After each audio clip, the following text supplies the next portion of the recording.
Notre Dieu, il est bon, il est merveilleux, il renouvelle sa bonté envers nous. Nous bénissons Dieu pour la paix, pour sa paix qui règne dans vos vies, dans vos familles, et que son nom continue à être glorifié. Voilà, sans tarder, je laisse la parole. Je vois, oui, Pasteur Daniel est connecté. Donc, je laisse la parole à Papa Daniel pour la prière d'ouverture, s'il vous plaît. Shalom, shalom, peuple de Dieu. Shalom, shalom, Papa. Shalom. Éternel désormais, c'est toi, Dieu Tout-Puissant, c'est toi le maître de l'univers visible et invisible. Alléluia. Il est écrit dans ta parole que quiconque invoquera le nom de l'Éternel sera sauvé. Alléluia. Seigneur, c'est envers toi que sont dressées nos prières depuis le début du mois jusqu'à ce jour. Et nous avons l'assurance que toi qui es fidèle, tu es à l'œuvre. Et nous voulons par la même occasion recommander notre programme de ce soir entre tes saintes et divines mains. Alléluia. Nous disons que Seigneur conduit toutes choses. Sois avec nous dans la lecture des différents passages. Sois avec nous dans les exhortations. Et soutiens nos moments de prière. Et donne gloire à ton nom. Nous proclamons ta sainte présence. Nous proclamons ta seigneurie. Alléluia. Nous proclamons ta victoire. Parce que c'est toi qui nous accordes cette victoire sur la croix. Bénis toutes choses par ta grâce. Nous te l'avons ainsi demandé. Toi qui vis et qui règnes pour le siècle et les siècles. Et tous ensemble, nous disons gloire et louange à toi, Seigneur Jésus-Christ. Gloire et louange à toi, Seigneur Jésus-Christ. Acclamons le Seigneur notre Dieu. Voilà, ce soir, nous allons commencer, c'est le 22e jour. Et notre prière, que Dieu soit loué pour cette grâce. Il nous garde dans sa présence. Nous allons lire ensemble dans l'attitude des prières le psaume 93 ou 93 pour les Belges. Nous lirons, donc ça sera une très longue lecture, 1 Samuel chapitre 17, du 1er au 54e verset.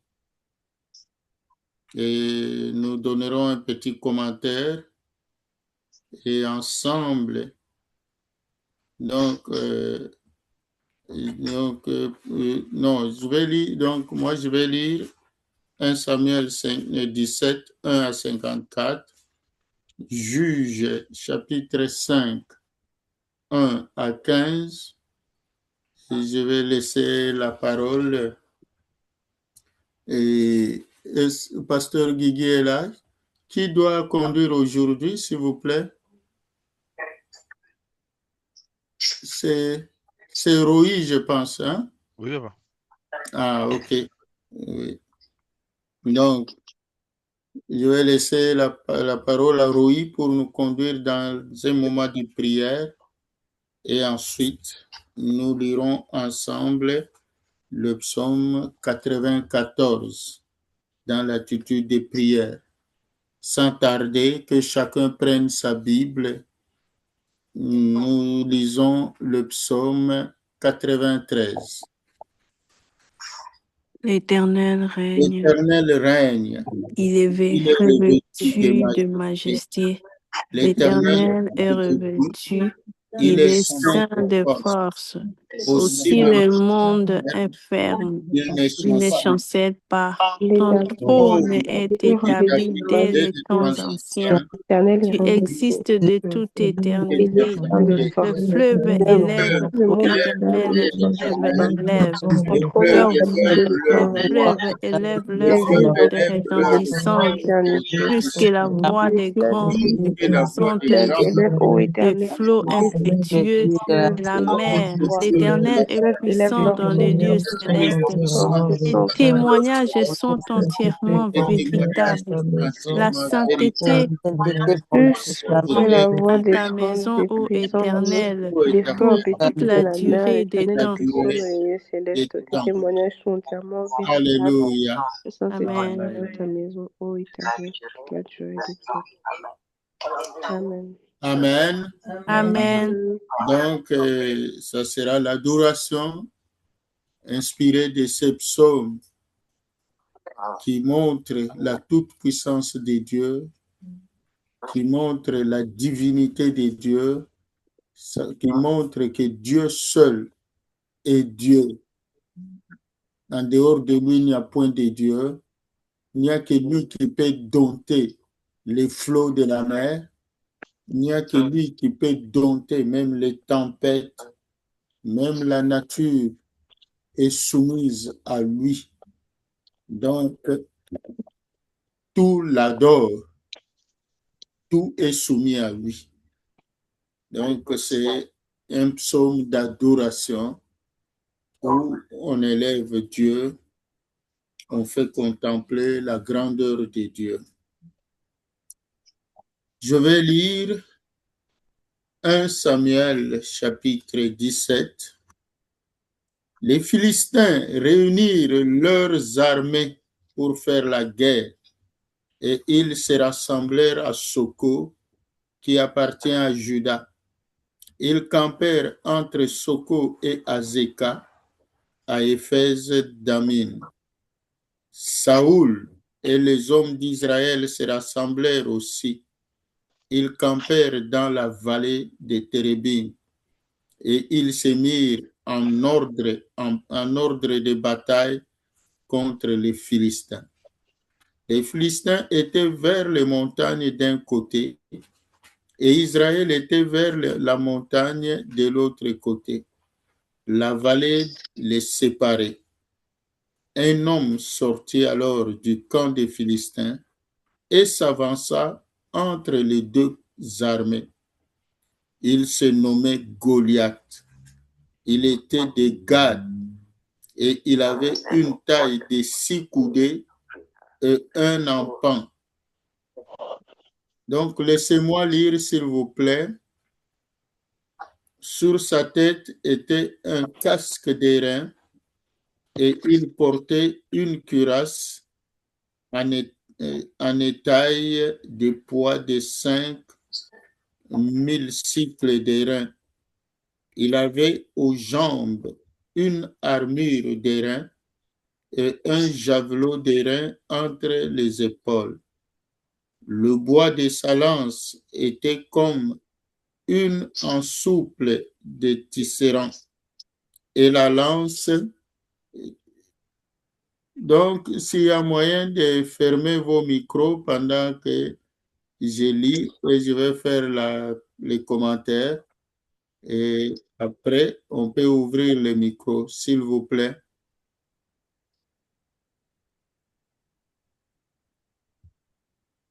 Le bois de sa lance était comme une ensouple de tisserand et la lance pesait 600 cycles de fer. Celui qui portait son bouclier marchait devant lui. Le Philistin s'arrêta et s'adressant aux troupes d'Israël rangées en bataille, il leur cria: « Pourquoi sortez-vous pour vous ranger en bataille? Ne suis-je pas le Philistin et n'êtes-vous pas des esclaves de Saoul? Choisissez un homme qui descende contre moi. S'il peut me battre et qu'il me tue, nous vous serons assujettis. Mais si je l'emporte sur lui et que je le tue, vous vous serez assujettis et vous nous servirez. Le Philistin dit encore: je jette en ce jour un défi à l'armée d'Israël. Donnez-moi un homme et nous nous battrons ensemble. Saoul et tout Israël entendirent ces paroles du Philistin, et ils furent effrayés et saisis d'une grande crainte. Or, David était fils de cet Éphratien de Bethléem de Juda, nommé Isaïe, qui avait 8 fils et qui, du temps de Saoul, était vieux, avancé en âge. Les 3 fils aînés d'Isaïe avaient suivi Saoul à la guerre. Le premier-né de ces 3 fils qui étaient partis pour la guerre s'appelait Eliab, le second Abinadab et le troisième Shama. David était le plus jeune, et lorsque les 3 aînés eurent suivi Saoul, David s'en alla de chez Saoul et revint à Bethléem pour faire paître les brebis de son père. Le Philistin s'avança matin et soir, et il se présenta pendant 40 jours. Isaïe dit à David, son fils, « Prends pour tes frères cet épha de grains rôtis et ces 10 pains, et cours au camp vers tes frères. Porte aussi ces 10 fromages au chef de leurs milliers. Tu verras si tes frères se portent bien, et tu m'en donneras des nouvelles sûres. » Ils sont avec Saoul et tous les hommes d'Israël dans la vallée de Térébin, faisant la guerre aux Philistins. David s'éleva de bon matin. Il laissa les brebis à un gardien, prit sa charge et partit, comme Isaïe le lui avait ordonné. Lorsqu'il arriva au camp, l'armée était en marche pour se ranger en bataille et pousser des cris de guerre. Israël et les Philistins se formèrent en bataille, armée contre armée. David remit les objets qu'il portait entre les mains du gardien des bagages et courut vers le rang de l'armée. Aussitôt arrivé, il demanda à ses frères comment ils se portaient. Tandis qu'il parlait avec eux, voici le Philistin de Gath, nommé Goliath, s'avança entre les 2 armées, hors des rangs des Philistins. Il tint les mêmes discours que précédemment, et David les entendit. À la vue de cet homme, tous ceux d'Israël s'enfuirent devant lui et furent saisis d'une grande crainte. Chacun disait, « Avez-vous vu s'avancer cet homme? » C'est pour jeter à Israël un défi qu'il s'est avancé. Si quelqu'un le tue, le roi le comblera de richesses, il lui donnera sa fille et il affranchira la maison de son père en Israël. David dit aux hommes qui se trouvaient près de lui, « Que fera-t-on à celui qui tuera ces Philistins et qui ôtera l'opprobre de dessus Israël? Qui est donc ces Philistins? C'est un incirconcis pour insulter l'armée du Dieu vivant. » Le peuple, répétant les mêmes choses, lui dit, « C'est ainsi que l'on fera à celui qui le tuera. » Eliab, son frère aîné, qu'il avait entendu parler à ces hommes, fut enflammé de colère contre David. Et il lui dit, « Pourquoi es-tu descendu et à qui as-tu laissé ce peu de brebis dans le désert? Je connais ton orgueil et la malice de ton cœur. C'est pour voir la bataille que tu es descendu. » David répondit, « Qu'ai-je donc fait? Ne puis-je pas parler ainsi? Et il se détourna de lui pour s'adresser à un autre et fit les mêmes questions. Le peuple lui répondit comme la première fois. Lorsqu'on eut entendu les paroles prononcées par David, on les répéta devant Saoul qui le fit chercher. David dit à Saoul, que personne ne se décourage à cause des Philistins. Ton serviteur ira se battre avec lui. Saoul dit à David, tu ne peux pas aller te battre avec ce Philistin, car tu es un enfant et il est un homme de guerre dès sa jeunesse.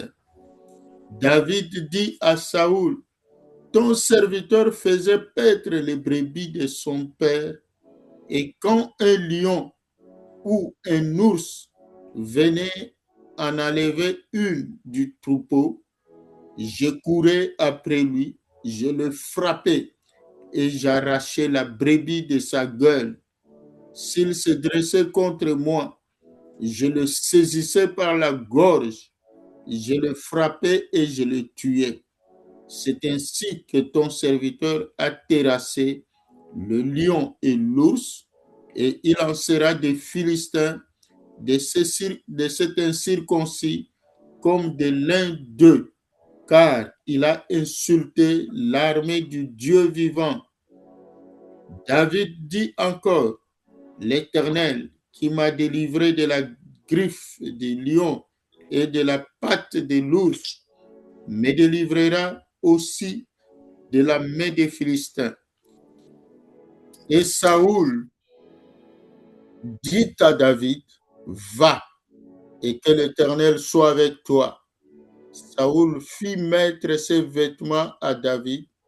Il plaça sur sa tête un casque d'airain et le revêtit d'une cuirasse. David ceignit l'épée de Saoul par-dessus ses habits et voulut marcher, car il n'avait pas encore essayé. Mais il dit à Saoul, je ne puis pas marcher avec cette armure, je n'y suis pas accoutumé. Et il s'en débarrassa.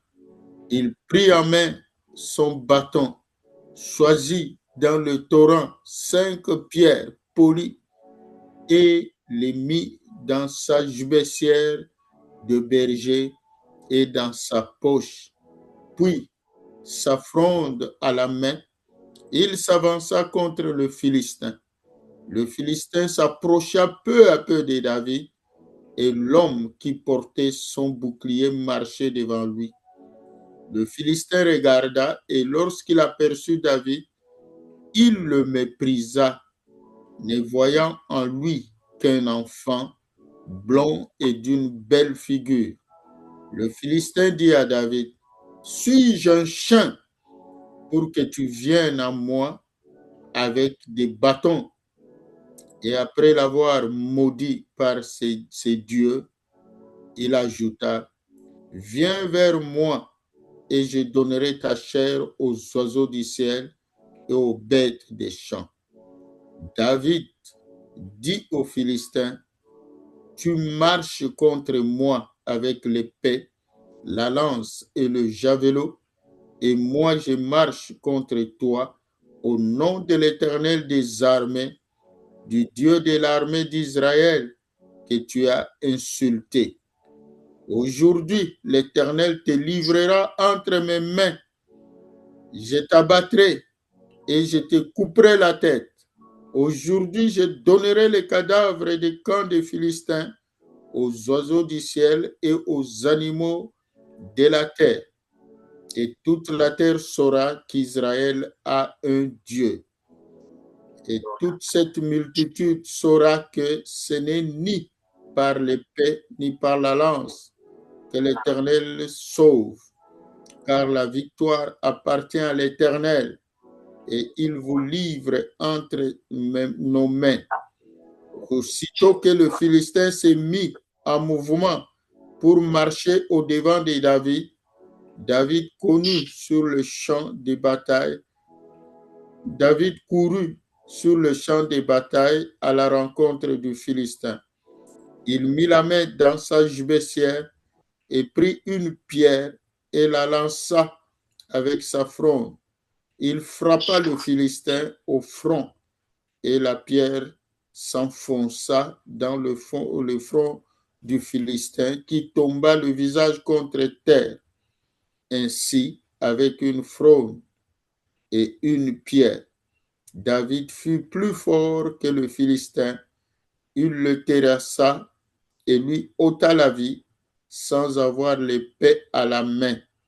Il courut, s'arrêta près du Philistin, se saisit de son épée qu'il tira du fourreau, le tua et lui coupa la tête.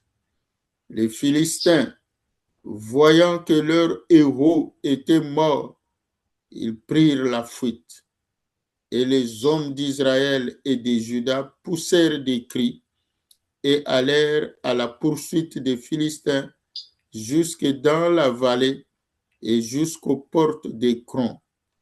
Les Philistins blessés à mort tombèrent dans le chemin des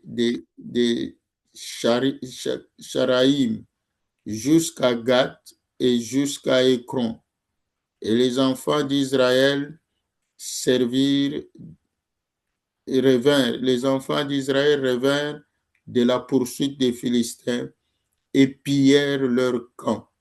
David prit la tête du Philistin et la porta à Jérusalem, et il mit dans sa tente les armes des Philistins. Acclamons le Seigneur notre Dieu. Juge chapitre 5. Donc, bien-aimés, hier, nous avions parlé de Déborah. Aujourd'hui encore, nous en ferons la lecture. Et Dieu nous amène dans une histoire vraiment surprise.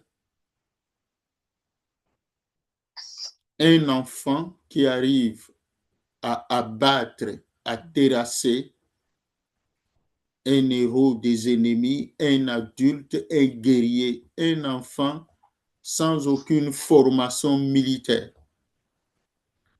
Au fait, le contexte, c'est comme on a dit, comme nous avions lu, Israël faisait face à la puissance des Philistins. À la tête des Philistins, il y avait un certain Goliath qui était leur héros. Et c'était un homme invincible. Et tout le monde le craignait.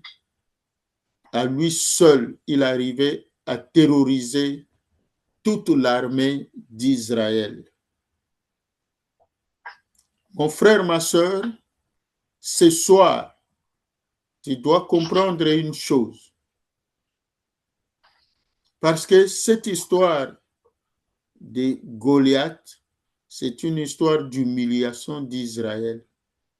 Et tu dois transporter cette histoire dans ta vie, dans l'histoire de ta famille. Goliath représente ces monstres-là, ces problèmes-là que tu n'as jamais surmontés, cette limite-là que tu n'as jamais franchie, ou personne dans ta famille n'a jamais franchi cette limite. Ces problèmes que tu n'as jamais vaincus, dont tu n'as jamais eu de victoire, dont ta famille n'a jamais eu de victoire. Cette histoire représente un problème d'humiliation, pas en cachette.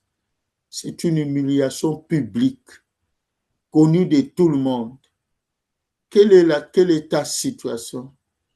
Une situation de honte, une situation gênante, dont tu n'as même pas le courage d'en parler aux gens. Peut-être tu as toujours prié pour cette situation-là, mais Tu as toujours connu des échecs. C'est ça que représente Goliath. Peut-être ta famille n'a jamais réussi ces dossiers-là. Il y a des familles, peut-être personne n'a ne fût-ce qu'un diplôme d'études secondaires. Peut-être il y a des familles où rien n'est réussi. Le mariage ne réussit jamais. On ne se marie pas. On peut trouver une femme, on peut trouver un homme, vivre seulement comme ça. Peut-être on n'a jamais été honoré. Ça représente Goliath. C'est-à-dire une situation, tu n'es jamais arrivé à réussir. Une situation devant laquelle toi ou ta famille, vous avez toujours manqué de succès. C'est ça Goliath. Et ce sont des humiliations pas cachées mais publiques. Tout le monde sait, tout le monde en parle. C'est ça Israël qui a connu des humiliations. C'est tout le monde, c'est tout Israël qui savait qu'on ne peut pas tenir. C'est tous les Philistins qui savaient aussi qu'Israël ne peut pas tenir. Et c'était très gênant. Même le roi Saoul lui-même, qui était à la tête d'Israël à cette époque-là, Saoul, qui était connu d'être un grand guerrier, mais devant Goliath, ça n'a pas tenu. Quelle est ta situation? Donc, pendant cette période, pense à cette situation ou toutes les situations dont vous n'avez pas eu de succès. C'est humiliant. Peut-être c'est un problème de maladie dans ton corps ou dans le corps des membres de ta famille. Peut-être une maladie héréditaire dans cette famille-là. C'est toujours cette maladie. Tout le monde, ou presque la majorité, les gens ont tendance à souffrir de cette maladie-là. C'est cette situation-là, les blocages de toutes sortes, le manque de prospérité. La Bible nous dit, Israël a tout fait, mais c'était impossible. Israël allait au combat, mais c'est impossible. Mais il fallait un jeune homme,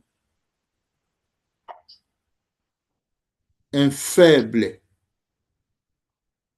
sans formation militaire, mais qui a senti un peu de révolte parce qu'il a entendu les insultes et il n'a pas supporté cela. C'est comme l'histoire de Déborah. Même les hommes n'étaient pas capables. Les gens commençaient à prendre des chemins détournés parce qu'on savait que si on emprunte ce chemin principal, la voie principale pour voyager, on sera dans des embuscades. Et on n'avait pas la possibilité de faire face aux attaques des ennemis. Mais il y a des gens comme Déborah, comme Jaël, qui se sont levés. Il faut que tu sentes cette révolte-là. Il faut que tu te lèves pour combattre. Mais il faut du courage. Il ne faut pas avoir peur. Il ne faut pas dire non, cette situation a longtemps duré, donc j'ai toujours prié, mais il n'y a pas de succès. Non. Cette fois, c'est autre chose. Cette fois, David, c'est toi. Comme Déborah, c'est toi. Tu te lèves et tu proclames. Tu vas en guerre. C'est très important. Le combat contre Goliath, c'est un combat d'humiliation. C'est un grand défi parce qu'une situation que tu vis, qui est connue de tous, tout le monde sait que dans votre famille, il y a telle ou telle situation. dans votre famille, on ne peut pas aller loin. Tout le monde sait. Tout le monde en parle. Tout le monde se moque de vous. Et c'est toi que l'Éternel a choisi. C'est très important. Donc ici, il faut tout d'abord réaliser cela, que le Seigneur te donne le courage devant cette situation, devant les échecs, là où tu as connu des échecs, que l'Éternel te donne le courage, que tu t'élèves, que tu te souviennes, que Dieu réveille ton esprit comme il avait réveillé l'esprit de David ces jours-là. Ça, c'est très important.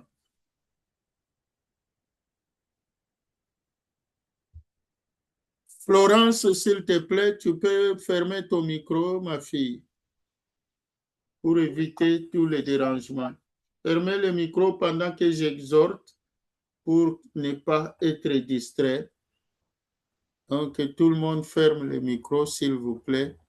Et après, on va ouvrir pendant qu'on va prier tous ensemble. Et suivez vraiment cela. Donc, prise de conscience que cette situation ne doit pas continuer comme ça. Peut-être il y a des liens démoniaques dans la famille. Comme je l'ai déjà mentionné, peut-être dans cette famille-là, pour se marier, c'est tout un problème. Dans cette famille-là, il y a une maladie qui sévit. Les gens ont tendance à souffrir de cette maladie-là. Les gens ont tendance à avoir la myopie. Peut-être les gens ont tendance donc à divorcer, même quand on se marie, le mariage ne va pas loin. Peut-être donc tu dois te révolter pour mettre fin à cette situation-là. Donc c'est ça ton Goliath. C'est ça le Goliath de ta famille. Donc une situation générale pour l'Église, on doit faire face. Et dans cette situation, il faut des proclamations de foi. Il faut faire des proclamations de foi. Il faut enlever la peur. Il faut demander à Dieu de réveiller ton esprit comme il avait réveillé l'esprit de David. David n'a pas considéré son manque de formation militaire, mais David s'est référé à une expérience.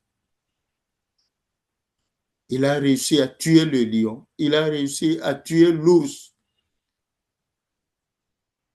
Et il a dit, c'est Dieu-là qui m'avait aidé, va aussi m'aider. Donc, il faut se souvenir, même si tu connais des échecs, mais il y a aussi des points forts. Ce que Dieu a déjà fait dans ta vie. C'est Dieu-là qui t'a gardé en vie jusqu'à maintenant. Il est le même, il est avec toi. C'est toi qui vas sauver la famille. C'est toi qui vas mettre fin aux humiliations de ta famille. Mais il te faut la foi, une foi audacieuse. C'est très important. On a dit, prenez courage. Que tout le monde prenne courage. Et ensuite, donc, ne pas se référer aux armes de Saoul, c'est-à-dire ta prière. Prie tel que le Saint-Esprit te conduit. Ne pas imiter quelqu'un d'autre.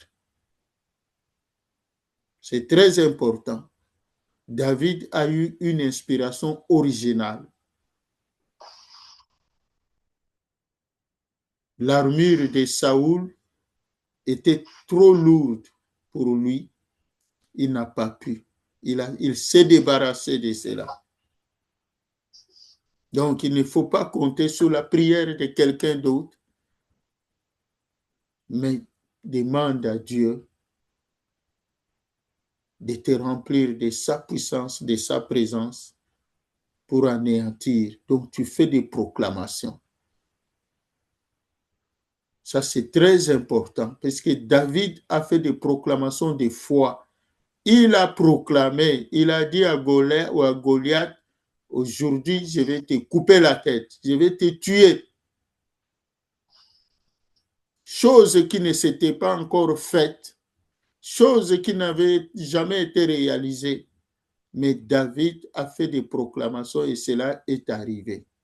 Donc, dans la vie, il faut savoir faire des proclamations. C'est très important. Moi, je ne suis pas malade. Moi, je suis guéri. Je proclame la restauration de tout mon organisme. Je proclame la libération de ma vie. Je proclame la libération de ma famille. Je proclame donc tous les domaines où tu as toujours connu des échecs, tu fais des proclamations de foi. Tous les domaines où ta famille a toujours connu des échecs, tu fais des proclamations de foi. C'est ça, le combat contre Goliath, c'est un combat de proclamation de foi. C'est très important. Donc, par la foi, tu proclames des choses et ça va s'accomplir. Parce que Dieu dit, moi j'accomplis toutes les paroles qui sortent de la bouche de mon serviteur.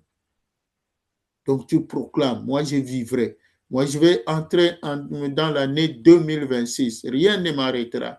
Et l'année 2026, tout va changer dans ma vie, dans ma famille. Tu fais des proclamations telles que le Saint-Esprit va te conduire. Tu fais des proclamations non seulement pour toi, mais pour ta famille, pour les membres de ta famille, des dossiers, des situations que tu connais. Tu fais des proclamations. Tu fais des proclamations même là où tu as des démarches. Donc, dans tes dossiers, tu fais des proclamations. C'est très important parce que c'est la période de proclamation. Donc, tu dois être prophète, prophétesse de ta vie. Tu dois être prophète, prophétesse de ta famille. Donc, tu fais des proclamations. C'est ça, David a prophétisé et cela s'est accompli. Voilà, bien-aimés. Donc, sans tarder, on n'a pas beaucoup de temps. Et je laisse la parole à l'évangéliste Roy pour nous conduire à un moment de prière. Amen. Merci beaucoup, Amen. Papa. Bonsoir à tous. Nous allons prier. Amen. Nous allons élever la voix. Nous allons bénir le Seigneur et l'adorer encore et encore. Comme la Bible vient de nous montrer tout à l'heure, on a lu avec Papa dans Psaume 93. La Bible dit au verset 2, le psalmiste dit, ton trône est établi dès les temps anciens, tu existes de toute éternité. Alors nous allons élever la voix et bénir le Seigneur, lui qui existe de toute éternité. Est-ce qu'une voix peut se lever pour bénir le Seigneur? Glorieux Père, nous venons te bénir ce soir, nous venons t'adorer, te rendre grâce en te disant simplement que tu es notre Père, notre Dieu, toi qui existes dès les temps anciens, comme ma Bible est en train de le dire. Ton trône est établi dès les temps anciens et tu existes de toute éternité. Ça veut dire que avant toi, il n'y a personne et après toi, il n'y aura personne. Tu es celui qui existe de toute éternité. Et non seulement ça, ton règne n'a point de fin. Toi, El Olam. Alors nous venons te bénir, nous venons te bénir, nous venons te rendre grâce, nous venons t'honorer en cette nuit. Toi qui subsistes de génération en génération, toi dont le nom est élevé. Alors ce soir, nous, tes enfants, sommes rassemblés pour te rendre grâce, pour t'adorer, pour te bénir. Seigneur, ce n'est pas une adoration habituelle simplement, non. Ce n'est pas juste une adoration parce que on nous dit d'adorer, mais c'est parce que nous sommes vraiment intentionnels. C'est parce que nous reconnaissons que toi, notre Père, tu es élevé. Parce que nous reconnaissons que toi, notre Père, tu es digne d'être honoré. Toi seul, notre Père, tu es le seul qui mérite nos louanges. Voilà pourquoi nous prenons le temps pour t'apprécier, nous prenons le temps pour t'honorer, nous prenons le temps pour te dire combien tu es magnifique, combien tu es excellent. De tous nos cœurs, Père, nous venons te rendre grâce. De tous nos cœurs, nous venons te bénir. Oh Père, mon âme te bénit, mon âme te célèbre, mon âme te reconnaît comme excellent. Mon âme reconnaît reconnaît ta grandeur. Mon cœur, tout mon être reconnaît ta suprématie. Nous, tes enfants ici rassemblés, nous reconnaissons que tu es le seul, l'unique et le véritable Dieu. Nous, tes enfants ici rassemblés, nous reconnaissons que tu es celui qui produit en nous le vouloir et le faire. Toi qui nous as rachetés, toi qui nous as sauvés. Nous te bénissons, Père, de ce que tu es bon, tu es magnifique. Et encore une fois, tu n'as pas de commencement, tu es toi-même le commencement. La Bible dit, au commencement, Dieu créa. Ça veut dire que tu n'existes pas à partir du commencement. Tu as existé, tu es Dieu avant même le commencement. Parce qu'au commencement, c'est toi qui as créé. Donc avant cela, personne ne t'avait créé. Tu es Dieu, tu règnes à jamais. Oh Seigneur, agrée nos actions de grâce, notre adoration que nous faisons monter vers toi. Au-delà de nos mots, ce sont nos cœurs qui te célèbrent. Au-delà de nos mots, c'est tout notre être qui vient t'adorer. Au-delà de tout ce que nous pouvons dire, au-delà de tout ce que nous pouvons préparer dans nos pensées, Père, nous faisons toutes ces choses vraiment de manière intentionnelle. Et nous venons te dire, reçois l'honneur, reçois la gloire, reçois la magnificence, car toi seul es Dieu. La Bible dit que même les cieux des cieux ne peuvent te contenir. La Bible rajoute encore que tu habites une lumière inaccessible qu'aucun homme n'a pu voir et ne pourra voir. Alors nous t'honorons, nous te bénissons pour cela. Nous te rendons de multiples actions de grâce. Nous reconnaissons ton autorité. Nous reconnaissons que tu es le seul. Tu es le seul et l'unique et le véritable Dieu. Que toi seul sois honoré, que toi seul sois célébré. Tu es le seul qui mérite notre adoration ce soir. Tu es le seul qui est digne d'être élevé. Tu es le seul qui est digne d'être reconnu comme magnifique, comme excellent. Il est écrit que toute grâce excellente et tout don parfait viennent d'en haut du Père des Lumières que tu es, en qui il n'y a ni changement ni ombre de variation.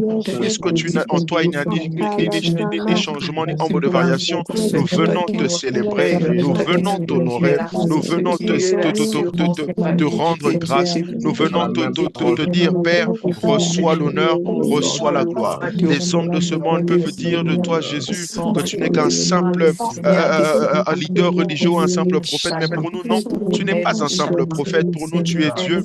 Pour nous, tu es le roi des rois. Pour nous, tu es le Seigneur des seigneurs. Pour nous, tu es celui qui nous a sauvés. Pour nous, tu es le sauveur de l'humanité. Tu es le Tout-Puissant. Tu es élevé en majesté et très digne de louange. Ton nom est élevé au-dessus de tout. Voilà pourquoi nous venons te bénir. Nous venons te rendre grâce. Le psalmiste dans l'Ancien Testament, il n'était même pas habité par le Saint-Esprit, mais il a eu cette révélation en proclamant que ton trône est établi dès les temps anciens et tu existes de toute éternité. À combien plus forte raison nous aujourd'hui qui sommes transporteurs de ton esprit, nous qui sommes aujourd'hui ton domicile par ton esprit, nous venons reconnaître que tu es le Dieu puissant, tu es le Dieu suprême. En dehors de toi, nous n'avons point d'autre Dieu et nous n'avons point l'intérêt d'avoir un autre Dieu. Béni sois-tu, notre Père, au nom de Jésus-Christ. Au nom de Jésus-Christ. Au nom de Jésus-Christ. Au nom de Jésus. Amen, amen. Nous allons prier. Tout à l'heure, notre Père était en train de nous exhorter et de lire sur 1 Samuel chapitre 17 au verset 37. J'aime ce que David dit. David dit encore, l'Éternel qui m'a délivré de la griffe du lion et de la patte de l'ours me délivrera aussi de la main de ce Philistin. Alors nous allons élever la voix, nous allons demander au Saint-Esprit de nous rappeler toutes les fois où le Seigneur a eu à nous délivrer de différentes situations et qu'il nous donne le courage de déclarer, de proclamer que ce que nous sommes en train de vivre maintenant, nous n'allons pas rester dans cet état, mais nous serons délivrés, le Seigneur nous délivrera. Levons la voix, demandons au Seigneur de nous rappeler tout ce qu'il a eu à accomplir cette année, même les années précédentes, et que cela soit la base même de notre déclaration avec foi, en disant que nous serons délivrés et libérés de tout ce qui nous tourmente. Élevons la voix au nom de Jésus. Père, ce soir, nous te demandons, s'il te plaît, par ton esprit, le Saint-Esprit, rappelle-nous. Comme ta servante a pu chanter, ramène-moi aux choses simples qui me montrent ta grandeur. Alors ce soir, nous te supplions, glorieux Saint-Esprit, viens télécharger dans notre pensée toutes ces choses dont nous avons été délivrés. Alors ce soir, rappelle à chacun de nous là où tu l'as délivré, là où il a été libéré, au nom de Jésus-Christ. Et donne-nous le courage de croire véritablement que nous serons délivrés de toutes ces choses qui nous tourmentent au nom puissant de Jésus-Christ. Père, donne-nous de ne pas oublier ce que tu as déjà accompli. Comme le psalmiste pouvait dire, mon âme bénit l'Éternel et n'oublie aucun de ses bienfaits. Alors ce soir, nous voulons nous baser sur ce que tu as déjà fait. Ce soir, nous voulons nous baser sur ce que tu as accompli, non seulement durant ce mois, non seulement durant le mois précédent, durant toute cette année, mais depuis que nous existons, même depuis que nous sommes devenus tes enfants. Seigneur, rappelle-nous ce que tu as fait. Merci Seigneur de le faire. Merci de nous rappeler, de faire en sorte que nous puissions garder ce que tu as déjà fait, que ces choses, ces miracles que tu as déjà accomplis soient comme des réserves, soient comme des flèches en réserve qui nous permettront, Seigneur, de tenir face aux assauts de l'ennemi. Que ce soit une base solide sur laquelle nous allons nous appuyer pour dire, oh, malgré ce que nous vivons aujourd'hui, nous serons délivrés parce que tu es le même hier, aujourd'hui, éternellement. Puisque tu l'as fait hier, aujourd'hui tu le feras, demain tu le feras, mais surtout avec une gloire supérieure. Tu ne feras pas de la même manière. Ce que tu feras aujourd'hui, ce que tu fais aujourd'hui, ce que tu feras demain n'aura pas le même niveau d'éclat, n'aura pas le même niveau de gloire. Parce que ma Bible est en train de dire que la gloire de la seconde maison sera plus grande que celle de la première. Alors nous déclarons et décrétons, Père, parce que tu as déjà fait de grandes choses, nous te rendons grâce. Et deuxièmement, nous déclarons et décrétons que tu feras encore grâce. Tu délivreras, tu vas libérer les familles, tu vas libérer les cœurs, tu vas libérer ceux qui sont captifs, ceux qui sont retenus par toute forme de limitation, ceux qui sont retenus par toute forme d'infirmité, par toute forme de maladie dite incurable. Au nom de Jésus-Christ, merci Seigneur de ce que tu l'as fait hier, tu le feras aujourd'hui et nous le savons, tu le feras demain. Parce que demain, nous irons de gloire en gloire. Nous n'irons pas de rétrograde en rétrograde, non, nous irons de gloire en gloire. Là où hier tu as étendu ta main, tu nous as délivré des péchés et même aujourd'hui, les péchés qui persistent encore, Seigneur, tu vas nous en délivrer, tu nous en délivres au nom de Jésus-Christ. Toute semence de l'ennemi qui persiste encore, qui résiste encore dans les corps, dans les pensées, dans les cœurs, elle sera chassée au nom de Jésus. Parce que tu as déjà fait, nous appuyons sur ça. Et ma Bible dit, ô toi qui écoutes les prières, tous les hommes viendront à toi. Nous ne venons pas à toi par formalité. Nous venons à toi parce que tu es notre Père et tu exauces les prières. C'est ce que ma Bible me dit. Parce que tu exauces les prières, nous venons à toi et parce que nous savons fermement que ta volonté est de nous faire grâce. Voilà pourquoi, Père, nous te prions encore une fois. Rappelle-nous. Aide-nous à nous souvenir de tes bienfaits. Aide-nous à compter les bienfaits. C'est vrai que nous n'arriverons jamais à compter tous tes bienfaits. Mais donne-nous, s'il te plaît, Père, la conscience de ce que tu as déjà accompli pour que nous croyions fermement que tu n'es pas un homme pour mentir ni un fils d'homme pour te repentir. Nous voulons nous accrocher à ce que tu as déjà fait et à ce que tu as promis de faire parce que nous savons que tu ne changes pas. C'est parce que tu ne changes pas que nous le déclarons comme il est écrit qu'en toi il n'y a ni changement ni ombre de variation. Cela veut dire que hier tu étais tout puissant, aujourd'hui tu es tout puissant, tu le seras. D'ailleurs tu as dit avant qu'Abraham le je suis, donc tu es. De génération en génération tu ne changes point, ta puissance ne change point, ton amour pour nous ne change point et nous nous appuyons sur cela. Merci Seigneur de nous aider à nous accrocher à ce que tu as fait, à nous accrocher à ce que tu continues de faire. Aide-nous à nous accrocher à ce que tu feras déjà parce que nous savons que nous verrons ces choses. Au nom puissant de Jésus, au nom puissant de Jésus, au nom puissant de Jésus. Merci Seigneur de nous rendre conscients des miracles que tu as déjà accomplis, conscients de tes multiples bienfaits, conscients de ta grâce qui nous a toujours accompagnés, conscients de ce que tes anges ont eu à faire, conscients de ce que tes anges nous ont toujours escortés, là où il y avait des flèches de l'ennemi, là où il y avait des combats qui persistaient, tu nous avais déjà délivrés et nous croyons fermement que là où il y a encore des résistances quelque part dans la vie de mon frère, de ma soeur, de qui que ce soit connecté ici ou même dans une famille qui est représentée ici, ta main s'étendra davantage et nous en serons délivrés au nom puissant de Jésus-Christ, au nom puissant de Jésus-Christ, au nom puissant de Jésus-Christ. Merci Seigneur de nous rendre conscients de ces choses. Merci Seigneur de nous rendre conscients de ce que tu as accompli. Au nom de Jésus. Nous allons encore prier. Nous allons prier cette fois-ci. Nous n'allons pas nous adresser au Seigneur, nous allons nous adresser directement à toutes ces montagnes, à toutes ces limitations qui osent se dresser.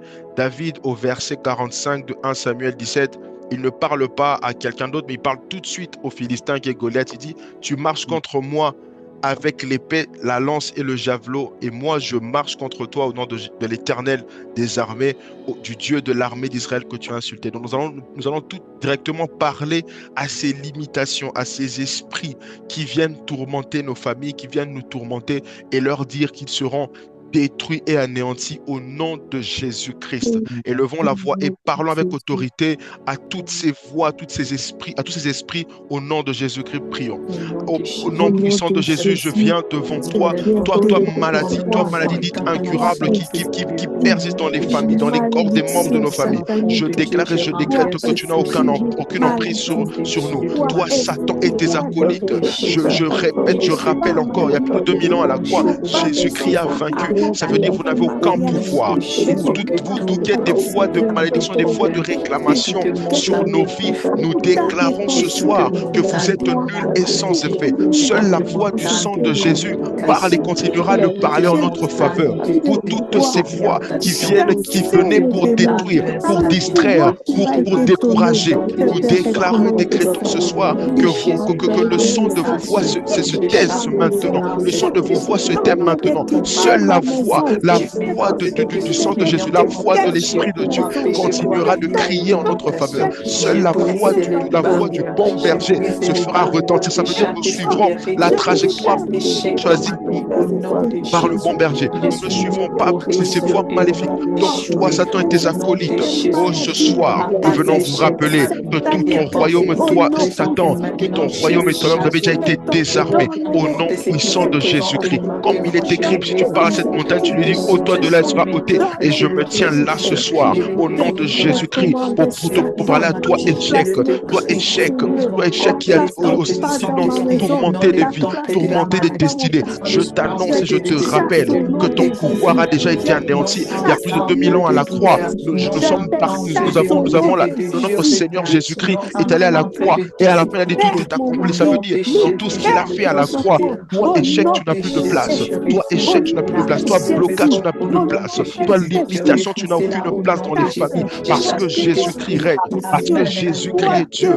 Toi, Satan, et tes esprits, tes démons, vous n'avez aucun pouvoir. Aucun pouvoir sur notre assemblée. Aucun pouvoir sur nos vies. Aucun pouvoir sur nos familles. Vous ne pourrez jamais nous ramener en arrière dans cette vie du péché. Vous n'allez pas nous ramener à cette vie médiocre. Nous allons vivre dès aujourd'hui. Nous allons vivre en nouveauté de vie. Conformément à ce que Christ a fait à la croix. Conformément à l'héritage des enfants de Dieu. Conformément à l'héritage qui nous a été réservé. Au nom puissant de Jésus-Christ. Vous, les voix de réclamation, osez ramener les enfants de Dieu aux réalités que vous avez imposées dans les familles. Je vous annonce et je vous rappelle même que vous n'avez aucun pouvoir et vous ne nous faites pas peur. Au nom puissant de Jésus-Christ. Au nom puissant de Jésus-Christ. Au nom de Jésus le Christ.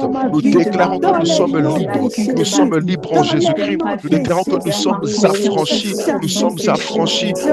Esprit de limitation, d'échecs répétés, blocage, des retards, de malformation, d'infirmité, de maladie. Vous êtes anéantis au nom puissant de Jésus-Christ. Ici, c'est Jésus qui règne. Ici, c'est Jésus qui est d'être élevé. Ici, on ne parle pas d'un autre nom. On ne parle que de Jésus-Christ.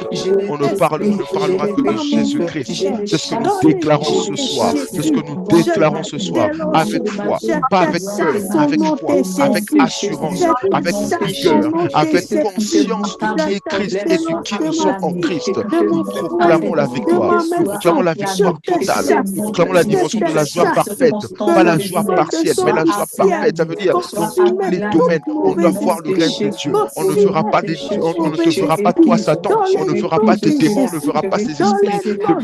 On ne te fera pas toi limitation, toi échec. On fera la réussite au nom de Jésus le Christ. Au nom de Jésus-Christ. Au nom de Jésus-Christ. Au nom de Jésus-Christ, nous sommes plus que vainqueurs par celui qui nous a aimés. Au nom de Jésus le Christ. C'est ce que nous déclarons ce soir. C'est ce que nous déclarons ce soir. déclarons la victoire totale. Oh Satan, tu as échoué lamentablement. Il y a plus de 2000 ans à la croix, tu as été désarmé. Et c'est ce que je viens te rappeler ce soir. Tu ne peux pas intimider qui que ce soit ici. Tu ne peux pas intimider un membre de cette assemblée, un membre de la famille de Dieu. Alors nous déclarons ce soir que non seulement tu as été désarmé, tout ce que tu fais est nul et sans effet. Parce que c'est Jésus qui règne. Ce n'est pas parce que nous venons de telle ou telle famille biologique, mais c'est parce que Jésus-Christ est Dieu. Parce que Jésus règne. Nous t'annonçons encore une fois, toi, Satan, et tes acolytes, votre pouvoir est nul. Donc vous êtes trompés d'adresse. Vous n'atteindrez personne ici présent, ou encore les membres de nos familles. Représentez surtout ceux qui sont en Christ. Au nom de Jésus-Christ. Au nom de Jésus-Christ. Au nom de Jésus-Christ. Yes. Yes, au nom de Jésus. Nous allons remettre la parole à notre Père, toujours en étant dans cette atmosphère. Restons concentrés, ne nous dispersons pas dans nos pensées, s'il vous plaît, au nom de Jésus. Voilà. Nous allons tous lire ensemble. D'abord le psaume 94.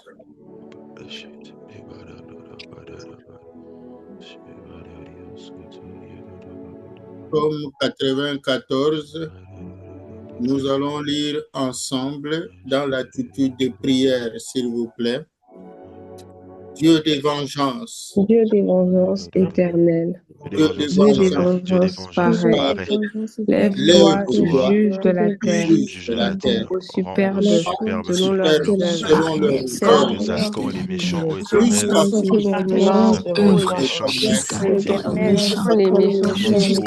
parle avec arrogance. Ceux qui font le mal se glorifient. Éternel, ils écrasent le peuple, ils rétribuent l'héritage, ils égorgent la veuve et l'étranger, ils assassinent les orphelins. Aidez l'Éternel, ne regarde pas, le Dieu de Jacob ne fait pas attention. Prenez-y garde, hommes stupides, insensés. Serez-vous sages? Celui qui a planté l'oreille ne ferait-il pas? Celui qui a formé l'œil ne ferait-il pas? Celui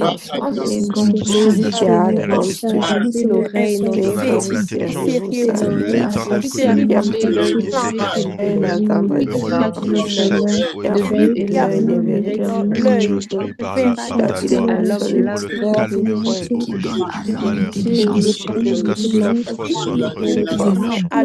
Éternel, ne délaisse pas son peuple et tu n'abandonnes pas son héritage, car le jugement sera confirmé. Avec toi, qui se lèvera pour moi contre les méchants. Le seul sera contre ceux qui font le mal. Si l'Éternel n'était pas à mon secours, mon âme serait bien vivre dans l'astre. Demeure du silence, quand je criais, chantais. Ta bonté, ô Éternel, me sert de moi. Quand les pensées s'agitent en foule, ma consolation ressurgit. Les méchants te feraient-ils siéger sur leur trône?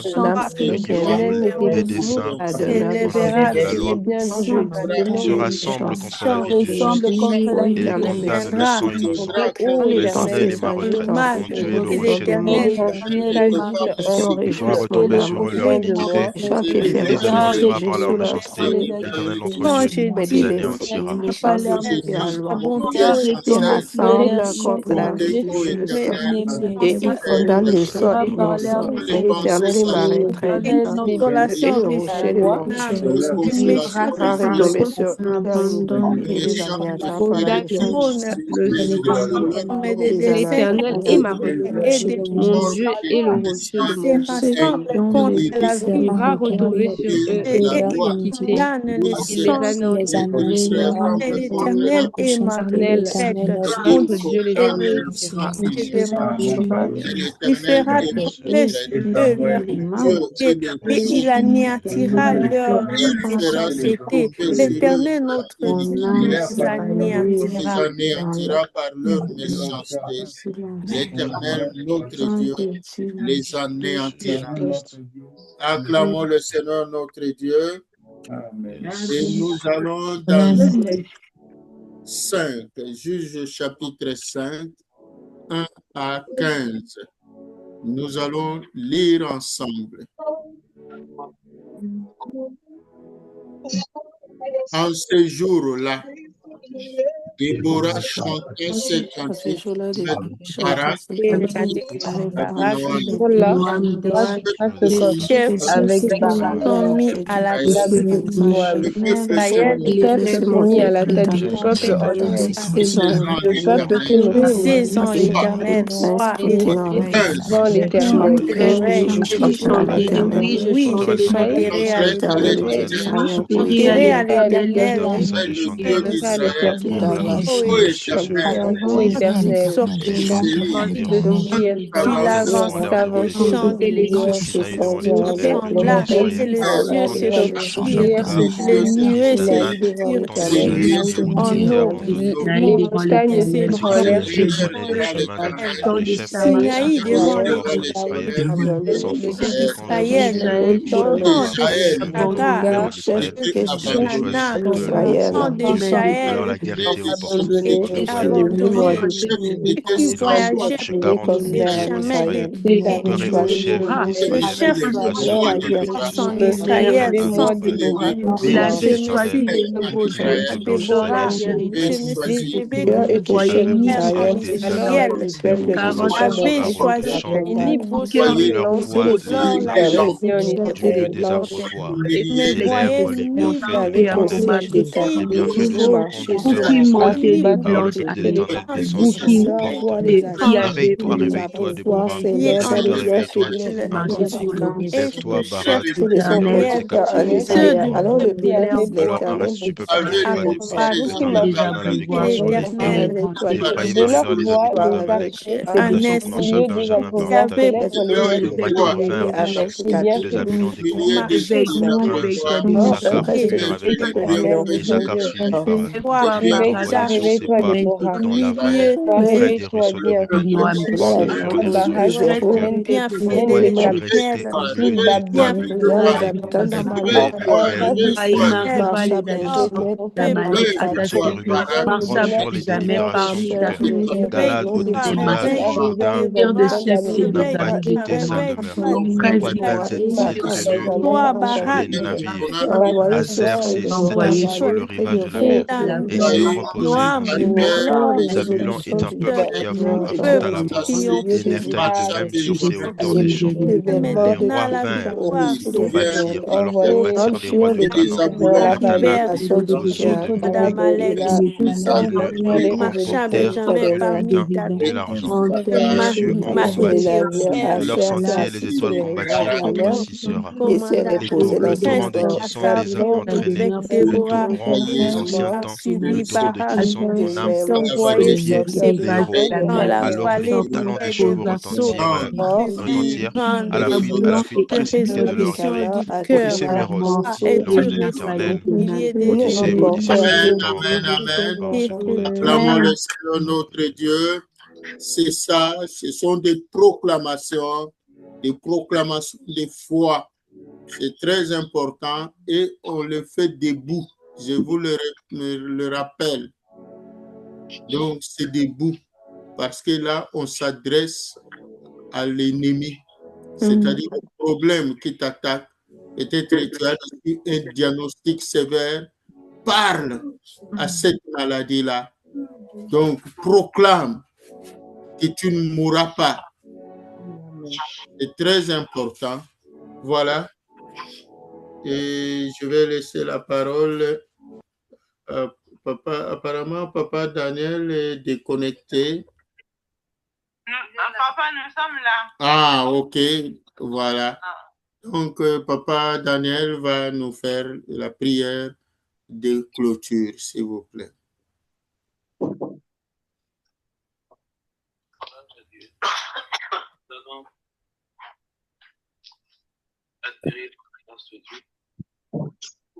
Alléluia.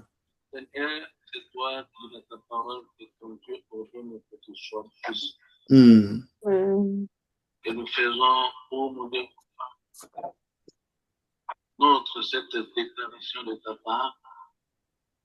Toi qui veux que nous puissions être forts, que les faibles puissent dire que je suis fort. C'est fort. Que cette force que tu as répartie dans nos différentes maisons Merci pour cette puissance que tu as accordée à ma soeur, à mon frère, et bénis pour le moment les prières qui ont été élevées ce soir sur ton grâce. Nous répondons au mon devoir de notre maison entre tes saintes et les mains.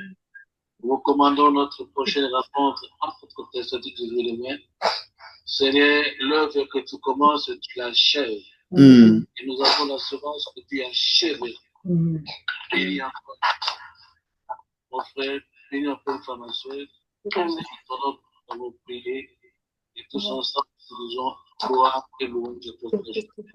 Gloire et louange à toi, Seigneur Jésus-Christ. Voilà, soyez bénis. Donc, nous continuons dans l'attitude des prières toujours. Que Dieu vienne aux maisons. Amen. Bénis. Amen. Amen. Amen. Merci, papa fidèle. Merci, Rui. Merci, bye bye.